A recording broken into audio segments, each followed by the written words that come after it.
नमस्कार दोस्तों। आज जिस स्टॉक के ऊपर दोस्तों मैं एनालिसिस का वीडियो लेकर के आया हूँ, उसमें निवेशक वापस से बहुत ज़्यादा इंटरेस्ट दिखा रहे थे। लगातार कमेंट्स ये आ रहे थे कि भाई स्टॉक निचले स्तरों से पिछले 1 महीने में 13-14% रिटर्न दे चुका है। कई ये कह रहे थे कि भाई ₹1000 का एक बड़ा सपोर्ट बना लिया है, क्या यहाँ से एक बड़ी रैली आएगी? और प्रॉब्लम ये है दोस्तों कि रिटेल निवेशक खासकर बात करूँगा, वो ये डेप्थ प्रॉब्लम नहीं समझ पा रहे हैं कि स्टॉक स्पेसिफिक की प्रॉब्लम जो है वो कितनी ज़्यादा बड़ी है। ये स्टॉक टेक्निकल के बजाय फंडामेंटल में देखना बहुत ज़रूरी है। क्या प्रॉब्लम है इसकी और प्रॉब्लम कितनी ज़्यादा सीवियर है, क्योंकि स्टॉक कोई सस्ता स्टॉक नहीं है। निवेशक बहुत ज़्यादा इससे ऊपर आप कह सकते हैं आकर्षित इसलिए भी हैं क्योंकि ऊपरी स्तरों से 60-70% से ज़्यादा टूट चुका है दोस्तों, और अब थोड़ा बहुत रिकवर करता दिखाई दे रहा है। नेक्स्ट क्वार्टर के नंबर्स भी आने वाले, तो कईयों को ये लग रहा है कि अगर थोड़ी सी भी अगर रिकवरी दिखती है तो वो एक मौका होगी एक री रेटिंग का या बड़ी तेज़ी का। तो देखिए, इस एक वीडियो में ना हर एक चीज़ के ऊपर एनालिसिस करूँगा। आप समझिए एक चीज़ को कि रिटेल निवेशकों को ये जानना ज़रूरी है कि ये क्वार्टर नंबर कितने ज़्यादा ख़राब थे, कैसे क्लाइंट इश्यूज चल रहे हैं, कैसे कॉन्फ्रेंस कॉल में कंपनी कुछ भी कहने को भी, चाहे वो मार्जिन और टॉप लाइन की हो, उससे बच रही है। तो चीज़ें कितनी ज़्यादा भयावह हैं, नेगेटिवली मैं कह रहा हूँ, ये इस वीडियो में एज ए इन्वेस्टर आपको पता चलेगा। अगर आप स्टॉक में निवेशित हैं या आप निवेश की सोच रहे हैं कि भाई थोड़ा कर लेते हैं, इसमें निवेश का इतना ज़्यादा गिर चुका है, तो आपको सीवियरिटी समझ में आए कि आखिर इस स्टॉक में जो ये गिरावट है उसके पीछे का रीज़न क्या है। मैं ये कहूँगा दोस्तों, वीडियो की जब सेकेंड पार्ट में जाएंगे, प्लीज़ वीडियो को पूरा देखिएगा, ठीक है? वीडियो को बिना स्किप किए देखिएगा दोस्तों, भले ही टुकड़ों में देखिएगा, क्योंकि इसके अलावा आपको मुझे लगता है कोई अन्य वीडियो फिर देखने की ज़रूरत नहीं पड़ेगी। ठीक है दोस्तों, मैं फिर कहूँगा भले ही इस वीडियो को थोड़ा स्पीड करके देख लीजिएगा, लेकिन टुकड़ों में देखिएगा, पूरा देखिएगा दोस्तों। और अगर आपका कोई भी मन है निवेश का, या आप कह सकते हैं थोड़ा कुछ जानना चाहते हैं स्टॉक के ऊपर, तो ये वीडियो बहुत काम आएगी। डिस्क्लोजर के रूप में करेंटली मैं या मेरी फैमिली मेम्बर स्टॉक पे इन्वेस्टेड है दोस्तों, लेकिन इन्वेस्टमेंट जैसे मैंने पहले हमेशा कही है बहुत ज़्यादा नहीं है। थोड़ा जैसी बड़ी गिरावट होती है एक छोटा टुकड़ा ले लेते हैं, लेकिन विजन मेरा बहुत लंबा है, ठीक है? और पोर्टफोलियो का बहुत छोटा हिस्सा मैंने दे रखा है, क्योंकि ये एक रिस्की इन्वेस्टमेंट है, ये मैं जानता हूँ, ठीक है? तो फिर दोस्तों, वीडियो को आप कह सकते हैं पूरा देखिएगा, और मैं ऐसे ही वीडियोस बनाता हूँ दोस्तों। इसके लिए चैनल को सब्सक्राइब कर लें और हर एक वीडियो आपको आपके नोटिफिकेशन बार पे मिले, इसके लिए ऑल नोटिफिकेशन बेल दबा दीजिएगा। और दोस्तों, मैं आपको बता दूं, अगर आपको किसी और स्टॉक में आपको एनालिसिस चाहिए तो कमेंट बॉक्स में बताइएगा, उसकी एनालिसिस करने की मैं कोशिश करूँगा दोस्तों। तो अब without skipping any part, video को पूरा देखिएगा। अब चलते हैं सेकेंड पार्ट की तरफ। तो सबसे पहले दोस्तों यहाँ दिखाता हूँ मैं आपको, लगभग 1 महीने से भी कम का समय हुआ है, स्टॉक 14.5% भाग चला है। और जैसा कि मैं पहले कह रहा था, वापस से निवेशकों के मन में ये सवाल है और बहुत सारे कमेंट्स आ रहे हैं कि क्या अब ग्लैंड फार्मा में ख़रीदा जा सकता है, क्या यहाँ से ग्लैंड फार्मा भाग रहा है। और देखिए, 1000 के ऊपर लगातार सस्टेन कर रहा है, तो कई निवेशक ये भी पूछ रहे थे कि भाई क्या ₹1000 एक सपोर्ट बन चुका है। तो उसी कारण मुझे ये वीडियो बनाना पड़ा दोस्तों, क्योंकि आप समझिए बात अब ये है, जो ग्लैंड फार्मा जैसे स्टॉक है ना, बात उनकी टेक्निकलिटी से बहुत दूर है। जो चैलेंजेस वो पोजेस करते हैं, वो कई रिटेल निवेशक, मैं कहूँगा खासकर, वो समझ नहीं रहे हैं। तो इस वीडियो में दोस्तों एक एक करके मैं चर्चा करने वाला हूँ, जो मैंने पहले कहा था। तो देखिए, अब सबसे पहले चलते हैं इसमें। तो देखिए, a new low, gland Pharma का दोस्तों जो ओवरऑल परफॉर्मेंस रहा है वो लगातार डिसअपॉइंटिंग रहा है, चाहे वो सेल्स के तौर पे हो, एबिटा मार्जिन के तौर पे हो, जो लगातार नए लोस टच कर रहा है Q4 ऑफ फाइनेंशियल 23। बात करें डिमांड एनवायरनमेंट की, तो वो अभी भी एक बड़ा चैलेंज है। क्यों? कॉम्पिटिटिव इंटेंसिटी लगातार बढ़ती जा रही है यूएस में दोस्तों, जो इनके सेल्स को बड़ा इम्पैक्ट कर रही है। जो इनकी की एग्जिस्टिंग प्रोडक्ट है दोस्तों, एग्जिस्टिंग प्रोडक्ट जो की है, यानी जो इनके मुख्य प्रोडक्ट हैं, उनमें ही जो डिमांड की कमी वो देखने को मिल रही है। अब देखिए, जैसे मिकाफुगिन, एनेक्सा पैरन और हिप्रेन, माफ़ कीजिएगा अगर मैं सही वर्ड नहीं ले पा रहा हूँ, बट इनके जो प्रोडक्ट हैं इनके 3, उसमें प्लस जो एक नए लॉन्च ये करने वाले हैं उस पर बात कही जा रही है। और अपार्ट फ्रॉम कंपटीशन, अगर कंपटीशन में हटा भी दें, ये जो इन्वेंट्री डी स्टॉकिंग ना दोस्तों आने वाले कुछ समय के लिए, और जो आप कह सकते हैं कुछ क्लाइंट स्पेसिफिक इश्यूज दोस्तों, जो क्लाइंट की प्रॉफिटेबिलिटी को आप कह सकते हैं थोड़ा थाम के रखें। ये जो क्लाइंट स्पेसिफिक वर्ड है, याद रखिएगा, आपको थोड़ी देर में समझाऊंगा कि कौन सा क्लाइंट है जो इतनी ज़्यादा परेशानी उत्पन्न कर रहा है, ठीक है। और यही कारण है इस रिपोर्ट में लिखा है कि ग्रोथ और मार्जिन को दोस्तों आने वाले समय में हम ग्रोथ और मार्जिन को नीचे किया जा रहा है और टू अ न्यू नॉर्मल, ठीक है। और अब वो एक नया नॉर्मल रहेगा, और यही कारण है इन्होंने जो कह सकते हैं जिसकी ये रिपोर्ट है दोस्तों, उसका जो नया टारगेट दिया है वो 1075 दिया है, ठीक है। तो आप समझिए, आपको इस पूरे एक आप सकते हैं संक्षिप्त जो एनालिसिस है उसमें कहीं भी पॉजिटिविटी देखने को नहीं मिलेगी, ठीक है। अब थोड़ा नंबर्स की चर्चा करूं दोस्तों मैं, तो बहुत अच्छी लाइन लिखी गई है, अ ईयर टू फॉरगेट। ये साल को ना हर कोई फॉरगेट करना चाहता होगा, और जो आउटलुक है वो अभी भी बहुत ज़्यादा ब्लीकी है दोस्तों। ऐसा क्यों, चलिए चर्चा करते हैं। देखिए, जो ग्लैंड का ना Q4 ऑफ 2023 रहा, उसकी सेल्स में 29% की ईयर ऑन ईयर गिरावट देखने को मिली, और 709 करोड़ रुपए में पूरा आया है दोस्तों। यानी ईयर ऑन ईयर आपको 29% की गिरावट, ठीक है। आप देखिए जो एस्टिमेट है दोस्तों, कह सकते हैं इस इंस्टीट्यूट का, कोटक इंस्टीट्यूशनल इक्विटीज़ का, वो 23% के से चुका है। तो आप समझ सकते होंगे कितना प्रॉब्लम है। और reason, competitive intensity, production line का शट डाउन होना एट पशमलराम, ठीक है, जो कि लगभग 300 से 400 मिलियन के रुपीस का था, और बहुत बड़ी स्तरों पे इनकी सेल्स हिट हुई। और आप देखिए एक सीजनल वीकनेस देखने को मिली ROW में। ROW मतलब दोस्तों रेस्ट ऑफ द वर्ल्ड में, और स्लोअर डोमेस्टिक ट्रैक्शन हमको देखने को मिला, ठीक है। हाँ, दो जो ग्रॉस मार्जिन थे दोस्तों, ये अभी भी थोड़े मजबूत रहे दोस्तों। एबिटा मार्जिन Q1 2023 में दोस्तों ऑल टाइम लो में आए हैं 21.5 में, ठीक है। 21.5 में ऑल टाइम लो में रहे हैं दोस्तों। तो देखिए, सेल्स में आपके कमी है, क्लाइंट आपके बहुत ज़्यादा परेशान है, एक क्लाइंट स्पेसिफिक कुछ, और आपको एक आप कह सकते हैं कि अपने खुद का एक प्रोडक्शन लाइन भी थोड़ा बंद करना पड़ रहा है दोस्तों चीज़ों के कारण। तो प्रॉब्लम देखिए बहुत ज़्यादा है, तो इसे आप अभी भी बहुत लाइटली मत लें, ठीक है। आप देखिए यहाँ और हाईलाइट किया गया है कि जो ग्लैंड का फॉर्च्यून दोस्तों वो बहुत बुरी कदर गिरा है दोस्तों पिछले एक साल में। आप एक साल पहले देखेंगे, कंपनी ने 20 से 25% की year on year sales growth की बात कही थी, 20 से 25% की year on year growth, plus जो इन्होंने कहा था उसकी बात कह रहा हूँ मैं आपको, और 35% की एबिटा मार्जिन की बात कही थी 2023 में। और आप देखिए इंस्टेड 2023 में जो सेल्स आई है ना दोस्तों, ये 18% की गिरावट दिखाई है। एबिटा मात्र 28.3 में आए हैं, ठीक है, एबिटा मार्जिन जो है। आप देखिए जो सेल्स हैं इनकी, जो इनके पास की प्रोडक्ट्स हैं, जो तीनों मैंने नाम लिए, उसमें जो गिरावट देखने को मिली है, इसमें एनेक्सापोर पैरिन में 10%, हेपरिन में 38%, और मिकाफ्यूगिन में 85% ईयर ऑन। सबसे ज़्यादा जो मार खाई है वो मिकाफ्यूगिन ने दोस्तों। और इसीलिए कहा जा रहा है, आप समझिए ये चीज़ को, कितनी भयंकर गिरावट है। और इसके साथ साथ जब स्टॉक एक बहुत ऊपरी स्तर में ट्रेड कर रहा था दोस्तों, तो उसकी वैल्यूएशन भी बहुत महंगी थी। और मैं इसीलिए लगातार कह रहा हूं दोस्तों कि ये जो गिरावट है इसे प्लीज़ थोड़ा सा सीरियसली लीजिएगा। ये वो निवेशक जो कन्विक्शन रखते हैं, वो निवेशक जो शायद आने वाले 2-3 क्वार्टर में भी अगर कुछ प्रॉब्लम रहती है और स्टॉक गिर के आप कह सकते हैं एक भयंकर गिरावट यहाँ से और दिखा सकता है, अगर उसको सह सकते हैं तो ही खरीदें, वरना जो भी लॉस है प्लीज़ बुक करके निकलें। और देखिए, जब मैं कहता हूँ ना, तो फिर से डिस्क्लोजर मैं आपको बता दूँ कि मेरी या मेरी फैमिली मेम्बर की इस स्टॉक में इन्वेस्टमेंट है, और वो बहुत कम है दोस्तों, और बहुत धीरे है, ठीक है। क्योंकि मुझे पता है कि स्टॉक में क्या प्रॉब्लम है, क्या इश्यूज़ हैं, और अगर चीज़ें यहाँ से गड़बड़ होती भी हैं तो मैंने अपने पोर्टफोलियो का ऐसा हिस्सा दे रखा है कि मैं उतना ज़्यादा परेशान नहीं हूँगा, क्योंकि कंपनी अच्छी है दोस्तों।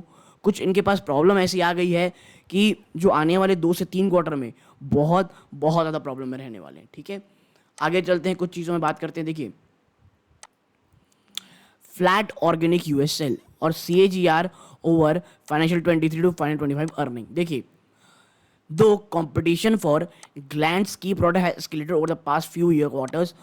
ग्लैंड फार्मा के जो की प्रोडक्ट है ना, वहाँ पे कंपटीशन बहुत बड़ा है। देखिए आप समझिए, कंपटीशन हर का बढ़ा है यूएस पे, लेकिन ग्लैंड फार्मा के साथ प्रॉब्लम ये है कि जो उनके की प्रोडक्ट्स हैं वहीं पर हमला हो गया है। ठीक है, और जो न्यू लॉन्चेस दोस्तों वो बहुत हद तक म्यूटेड रहे हैं। ठीक है, और जो रिसेंट क्लाइंट स्पेसिफिक इशू हुआ है दोस्तों, वो भी बहुत बड़ा कंसर्न है। आप समझिए, आप एथेनिक्स जिसने बैंक्रप्सी फाइल कर दी है, और Alvogen, we are concern about any impact on Gland's margin due to acquisition of second pharma.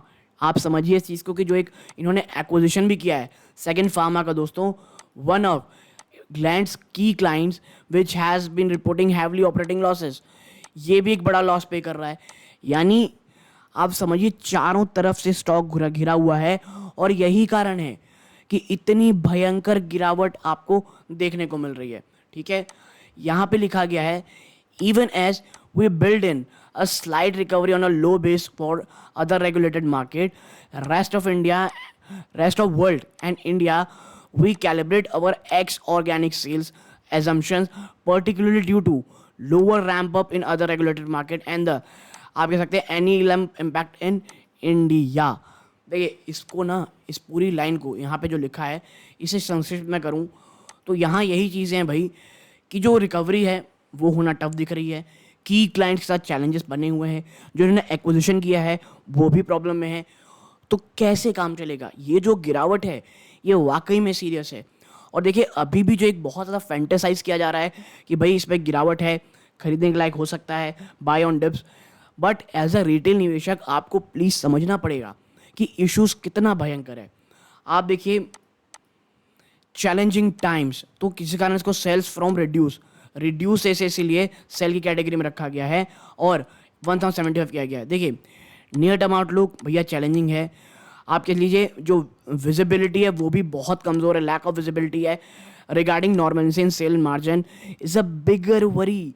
आप समझिए कंपटीशन ठीक है, चलिए ऊपर नीचे होते रहता है, लेकिन सबसे बड़ा जो वरी है वो कंपनी का जो सेल्स और मार्जिन है वो कब नॉर्मल होगा, ये एक बहुत बड़ा चैलेंज है। ठीक है, इतना ही नहीं, जो सेनेक्सी एक्विजिशन है दोस्तों 1 मई 2023 में, ठीक है, in our we incorporate the Cenexi acquisition in our estimate माया 123 और owing to lower organic sales across geography and cut in a margin assumption will lower gland pharma।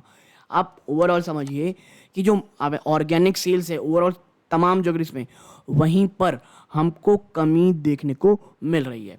ठीक है, आगे चलिए अब कुछ कौन कॉल्स में बात करते हैं जो क्वार्टर फाइनेंशियल में कॉन्फ्रेंस कॉल में देखी गई है। बात करें गाइडेंस की, तो जो सबसे बड़ा झटका लगा है ना निवेशकों को, वो किससे लगा है पता है आपको, कि ग्लैंड की कमेंट्री ही नहीं आई है। उन्होंने they refrain from giving any direction top line margin. भैया उन्होंने कुछ कहा ही नहीं टॉप लाइन और मार्जिन को लेकर के, कोई डायरेक्शन ही नहीं दी कॉन्फ्रेंस कॉल में। तो आप समझिए कंपनी खुद कितनी इधर उधर जा रही हैं। बात करें ग्रॉस मार्जिन की, आप देखिए वो स्टेबल रहने वाली है, उनका ये कहना था कॉन्फ्रेंस कॉल में। ठीक है, अक्रॉस ऑल कैटेगरीज। बात करें एबिटा मार्जिन की, तो देखिए अकॉर्डिंग टू ग्लैंड जो एबिटा मार्जिन दोस्तों वो ऑपरेटिंग डीलेवरेजिंग और हाई कॉस्ट के कारण हुआ है। उन्होंने ये कहा कॉन्फ्रेंस कॉल में कि जो आप इम्पैक्ट देख रहे हैं एबिटा मार्जिन्स में, वो जो ऑपरेटिंग डीलेवरेज किया गया है और जो बहुत महंगे रॉ मटेरियल थे, इन सब के कारण हमको देखने को मिल रहा है। ठीक है, अब बात कर लेते भाई की प्रोडक्ट्स की, इनके की प्रोडक्ट क्या है। तो देखिए ओवरऑल इम्पैक्ट की बात करेंगे तो जो ग्लैंड का फाइनेंशियल 23 का परफॉर्मेंस रहा है वो इम्पैक्ट रहा है due to hit and major product. इनके जो मेजर प्रोडक्ट थे जो मैंने बताया मेकाफिगिन और हेपरिन, और यहाँ पे अगर थोड़ी ठीक से बात की जाए तो आप समझिए the company reported 907 crore rupees sales of heparin and enoxaparin in financial 23, जो कि 19% का ड्रॉप दोस्तों ईयर ऑन ईयर, जो कि 1200 करोड़ था 2022 में। ठीक है, तो आप समझिए इनके दो बड़े प्रोडक्ट में इतनी भयंकर गिरावट देखने को मिल रही है। बात करें मेकाफिगिन की दोस्तों, तो यहाँ पर जो इनकी सेल्स है वो आप समझिए 440 करोड़ रुपए जो थी, आप कह सकते हैं 440 करोड़ रुपए थी फाइनेंशियल 22 में टू 650 मिलियन रुपीस। ये याद रखिए, यहाँ पे बिलियन रखा है, ये मिलियन है इसीलिए कम है। कितना बड़ा हिट है ये, ठीक है। बात करें इनके एक और प्रोडक्ट की दोस्तों, हैपरिन की। देखिए इनके 3 मेन प्रोडक्ट थे, मेकाफिगिन हो गई, हैपरिन की बात करेंगे तो देखिए हैपरिन जो सेल दोस्तों इसमें ड्रॉप हुई है 150 करोड़ रुपए आई दोस्तों year on year to 2.5 billion rupees दोस्तों, ठीक है। ये क्यों हुआ? Largely due to lower volumes in India and rest of the world. Bharat में भी और रेस्ट ऑफ द वर्ल्ड में एक बड़ी ड्रॉप हमको देखने को मिली है। और हैपरिन की जो ड्रॉप इसलिए हुआ है दोस्तों क्योंकि इसका बेस भी बहुत हाई था और लोअर प्राइसिंग देखने को मिल रही थी। और 2 चाइनीज कॉम्पिटिटर डायरेक्टली लॉन्च किए थे हैपरिन दोस्तों यूएस में। तो आप समझ सकते होंगे कॉम्पिटिटिव इंटेंसिटी कितनी भयंकर थी इनकी, ठीक है। तो ये जो प्रॉब्लम है ये बहुत बहुत हद तक यहाँ पे हमको देखने को मिल रही है। तीसरा इनका प्रोडक्ट है इनएक्सापेरिन। यहाँ पे देखेंगे तो यहाँ पे भी 10% की डिक्लाइन है ईयर ऑन ईयर दोस्तों। इवन सेल्स में तो डिक्लाइन, लेकिन वॉल्यूम 7% अप हुए हैं दोस्तों। और it's offtake remain lower than expected. और ये जो बढ़ोतरी है ये भी एक्सपेक्टेशन से काफ़ी हद तक कम है दोस्तों, ठीक है। आप देखिए कोविड का भी एक इम्पैक्ट है क्या। देखिए ग्लैंड फार्मा की अगर असेसमेंट की बात करें तो कंपनी की जो ईयर ऑन ईयर ग्रोथ है दोस्तों उस पर जो गिरावट देखने को मिली वो भी इसलिए इम्पैक्ट हुई है क्योंकि 23 में जो कोविड की सेल्स थी दोस्तों वो लगभग 380 करोड़ थी फाइनेंशियल 22 में। तो अब कोविड नहीं रहा तो उसका भी असर आपको स्टॉक में देखने को मिल रहा है। बात करें न्यू लॉन्चेस की दोस्तों तो देखिए जो न्यू लॉन्चेस की गई हैं उनका जो शेयर रहा है दोस्तों वो ओवरऑल सेल्स में ड्रॉप देखने को मिला है 23 में। और ये अब देर आर 11 से 12 नए लॉन्च हैं Q2 फाइनेंशियल 24 तक, ठीक है। तो आप समझिए कि ये प्रॉब्लम क्या है। कंपनी भी नहीं समझ पा रही है कि चीज़ें कहाँ तक खराब है। और यही कारण है कि आपको देखना पड़ रहा है कि भैया कंपनी खुद ही कॉन्फ्रेंस कॉल में नहीं बता पा रही है कि गाइडेंस क्या है। और इसीलिए मैं कह रहा हूँ जो आने वाला साल है ना दोस्तों, जो आने वाला समय है वहाँ पर हमको देखना पड़ेगा कि किस तरह से आप कैसे जो फाइनल 24 जो क्वार्टर फोर के नंबर आएंगे वहाँ पे कंपनी किस तरह की बात करेगी, ठीक है। तब तक ये प्रेशर रहेगा ही। तब तक प्लीज़ सिर्फ इसलिए कि टेक्निकली कोई स्टॉक आपको अच्छा लग रहा है या चीज़, देखिए trading it's another thing, but investment में जो चीज़ें हैं एज अ इन्वेस्टर आपको अपने दिमाग में ये ज़रूर से ज़रूर रखनी चाहिए दोस्तों, ठीक है। आप देखिए आगे चलते हैं। आप देखिए यहाँ पे last but not the least section दोस्तों, ठीक है। मैं यहाँ इसे पॉज कर दूंगा, आप इसे पढ़ सकते हैं क्योंकि वरना चीज़ें और भी ज़्यादा बड़ा हो जाएंगी।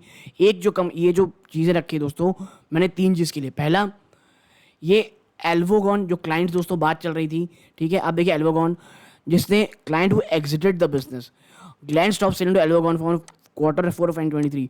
इनका एक क्लाइंट था जो दोस्तों निकल गया बिजनेस से और इसी क्लाइंट से बहुत परेशानी हुई। बात करें एथेनेक्स की दोस्तों जिसने बैंकरप्सी ही फाइल कर दी है। तो 2 मेन क्लाइंट आपके, एल्वोगॉन जो बिजनेस से ही निकल गया आपके क्लाइंट से यानी आपका क्लाइंट छूट गया, एथेनेक्स जिसने बैंकरप्सी फाइल कर दी माफ कीजिएगा। तो प्रॉब्लम तो आपको देखनी पड़ेगी ना। और देखिए कंपनी भी ये कह रही है जो एथेनेक्स ने जो बैंकरप्सी फाइल की है, क्लाइंट का ये मानना है कि भैया कुछ इंपैक्ट हमको शॉर्ट टर्म में देखने को मिलेगा और आने वाले कुछ समय में, अभी देखिए तमाम चीज़ें बैलेंस शीट में रिफ्लेक्ट भी नहीं हुई है, आने वाले कुछ महीनों में टोटल क्लैरिटी है कि हमको झटका कितना लगा है। और आप करेंगे annual sales for the company from this client are 200 crore के आसपास दोस्तों, जो कि 25 से 30% क्वार्टर ऑन क्वार्टर दोस्तों सेल्स में फ्रॉम दिस क्लाइंट, ठीक है। एल्वोगॉन ने तो भाई बिजनेस से ही निकल गए। बात करें प्रॉफिट शेयर की तो इट वाज 7 से 8% था दोस्तों Q4 में फाइनेंशियल 23 में रेस्पेक्टिवली। और company expected to eventually settle around 10 to 12% दोस्तों, 10 to 12%। बात करें कंपटीशन की तो आप देखिए according to Gland there is not much increasing competition in the CDMO space.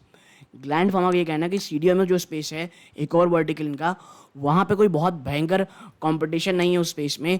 But जो प्राइसिंग प्रेशर है ना CMO सेगमेंट में वो ड्यू टू न्यू एंट्रेंट, नई कंपनीज के आने के कारण और compared with it peers Gland's regulatory track record holds it in good stand. देखिए मैं ये चीज़ हमेशा कह रहा हूँ, जिस प्रकार का ट्रैक रिकॉर्ड ग्लैंड फार्मा के पास है ना वो बहुत कम कंपनियों के पास है।